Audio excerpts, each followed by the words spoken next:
अस्सलाम वालेकुम वरहमतुल्लाहि वबरकातुहू। मुअज़्ज़ज़ सामीन किराम, आज बहुत ही अहम टॉपिक पे हम गुफ्तगू करेंगे। तहकीक के मुताबिक हर चौथा बंदा डिप्रेशन का शिकार है।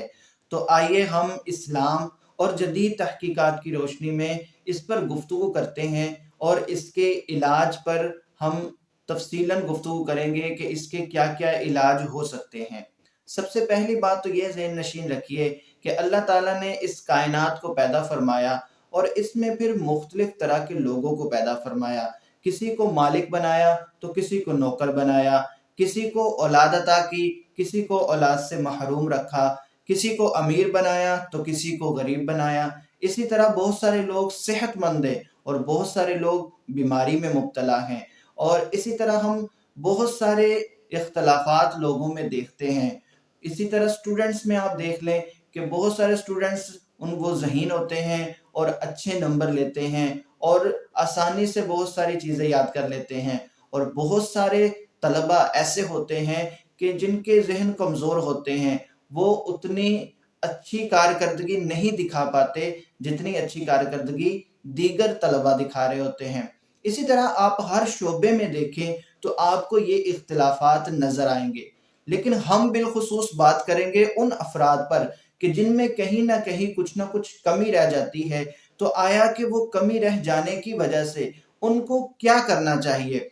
बहुत सारे लोग ऐसे होते हैं कि उनको जब तरक्कियां मिल रही होती हैं, खुशहालियां मिल रही होती हैं, माल आ रहा होता है तो वो बहुत खुश होते हैं। लेकिन जैसे ही ज़रा सी तकलीफ आती है, कोई परेशानी आती है, कोई आजमाइश आती है या कोई बीमारी आ जाती है तो वो बिल्कुल मायूस होकर बैठ रहते हैं।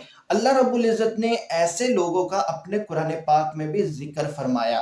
फरमाया ला यसअमुल इंसान मिन दुआइल खैर, इंसान भलाई की दुआएं करता नहीं थकता। व इम्मस्सहु शर्रु फयऊसुन क़नूत, अगर उसको कोई शर पहुंचता है, कोई बुराई पहुंचती है तो वो बिल्कुल मायूस होकर बैठ जाता है।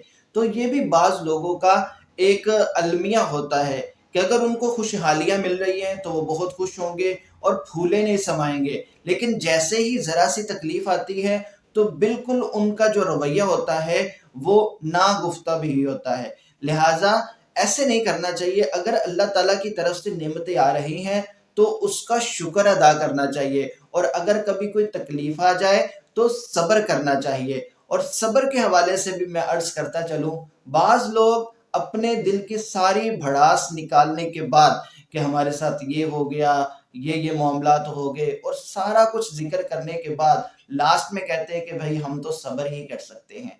तो ये सब्र नहीं होता। सब्र कहते हैं कि पहले सदमे में इंसान खामोश रहे और कोई भी हरफे शिकायत अपनी जुबान पे ना लेके आए, तो ये सब्र होता है। ऐसा नहीं है कि सारा कुछ कह भी दिया, एतराज़ात भी कर दिए और अल्लाह ताला की तकसीम कारी पे जो मुंह में आया बोल दिया और फिर आखिर में कहा कि हम तो बस सब्र ही कर सकते हैं। तो ये वाला सब्र मतलूब नहीं है। शरीयत में मतलूब जो सब्र है वो ये है कि पहले सदमे में ही खामोशी इख्तियार करनी है। और उसके साथ साथ ये समझिए कि अल्लाह ताला ने कुरान पाक में जा बजा अपने बंदों को अपनी रहमत से ना उम्मीद होने से मना फरमाया। जैसे कि अल्लाह रब्बुल इज्जत कुरान पाक में इरशाद फरमाता है वला तयअसु मिन रौहिल्लाह इन्नहु ला ययअसु मिन रौहिल्लाहि इल्लल कौमुल काफिरून। फरमाया कि अल्लाह की रहमत से ना उम्मीद ना हो, बेशक अल्लाह की रहमत से तो काफिर ही ना उम्मीद होते हैं। तो इस आयत मुबारक से हमें पता चलता है कि अल्लाह की रहमत से कभी भी ना उम्मीद नहीं होना चाहिए। इसी तरह अल्लाह ताला ने एक और मकाम पर इरशाद फरमाया कुल या इबादियल्लज़ीना असरफू अला अनफुसिहिम, आप फरमा दीजिए मेरे वो बंदे कि जिन्होंने अपनी जानों पर जुल्म कर लिया, ला तक़नतू मिन रहमतिल्लाह, मेरी रहमत से नाउमीद नहीं होना। कुछ भी हो जाए, आपके गुनाहों ने आसमान तक की तमाम जगह को भर दिया हो, समंदर की झाग से भी आपके गुनाह और गलतियां ज्यादा हो जाएं तो अल्लाह रब्बुल इज्जत इरशाद फरमाता है कि मेरी रहमत से कभी भी ना उम्मीद नहीं होना। हुजूर अलैहिस्सलातु वस्सलाम से पूछा गया या रसूल अल्लाह सल्लल्लाहु अलैहि वसल्लम, ये कबीरा गुनाह क्या होता है। हुजूर अलैहिस्सलातु वस्सलाम ने तीन चीजें इरशाद फरमाई। पहली चीज इरशाद फरमाई कि अल्लाह ताला के साथ किसी को शरीक ठहराना, ये कबीरा गुनाह होता है। दूसरी चीज इरशाद फरमाई کہ اللہ تعالیٰ کی رحمت سے نا امید ہو جانا یہ کبیرہ گناہ ہوتا ہے، اور تیسری چیز یہ ارشاد فرمائی کہ اللہ تعالیٰ کی خفیہ تدبیر سے بے خوف ہونا یہ کبیرہ گناہ ہوتا ہے۔ تو دیکھیے پیارے آقا صلی اللہ علیہ وآلہ وسلم نے اللہ تعالیٰ کی رحمت سے نا امیدی کو بھی کبیرہ گناہوں میں شمار کیا ہے۔ اب آئیے ہم غور کرتے ہیں کہ آخر بندہ ڈپریشن میں کیوں جاتا ہے۔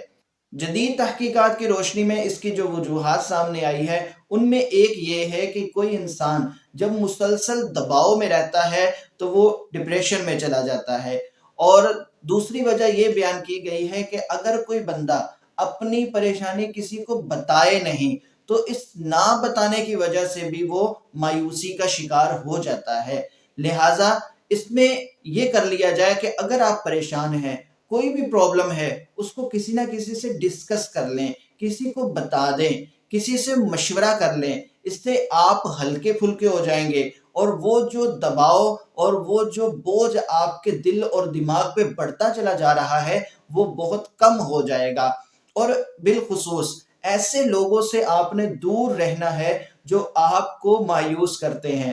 مثلاً بعض لوگوں کی عادت ہوتی ہے اگر وہ کسی مریض کی عیادت کے لیے جاتے ہیں تو اس کو حوصلہ دینے کی بجائے وہ یہ کہہ رہے ہوتے ہیں کہ اس مرض سے میرا فلاں جو رشتہ دار تھا وہ بھی فوت ہو گیا تھا۔